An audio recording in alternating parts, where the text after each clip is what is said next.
Doctor Agarwal's கண் மருத்துவமனை இலவச கண் பரிசோதனையை வழங்குகிறது. Book appointment now. கோவை மாவட்டம் மேட்டுப்பாளையம் பில்லூர் அணையிலிருந்து வினாடிக்கு 9140 கன அடி தண்ணீர் பவானி ஆற்றில் வெளியேற்றப்படக்கூடிய நிலையில் ஆற்றங்கரையோர மக்களுக்கும் வெள்ள அபாய எச்சரிக்கையும் தொடர்கிறது. இதுகுறித்த விரிவான விவரங்களோடு இணைகிறார் எம்முடைய செய்தியாளர் கதிர்வேல். கூடுதல் விவரங்களை வழங்கலாம்.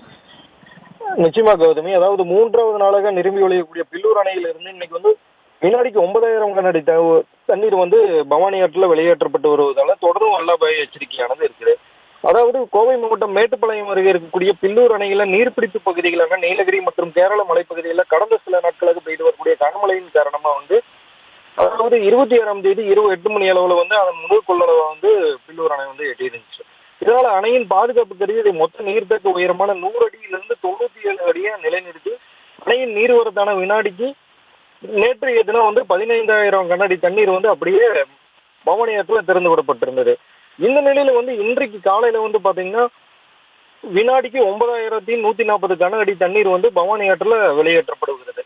இதனால பாத்தீங்கன்னா இந்த பகுதியில வசிக்கக்கூடிய பொதுமக்களுக்கு மீண்டும் மூன்றாவது நாளா வெள்ள அபாய எச்சரிக்கையானது தொடர்வதாக மாவட்ட நிர்வாகம் சார்பில் அறிவுறுத்தப்பட்டிருக்காங்க. அது மட்டும் இல்லாம ஆற்றுல யாரும் இறங்கவோ குளிக்கவோ மீன் பிடிக்கவோ அதே போல பரிசல் மூலம் ஆற்ற கடக்கவோ வேணாம் அப்படின்னு சொல்லியும் அறிவுறுத்திருக்காங்க கௌதமி.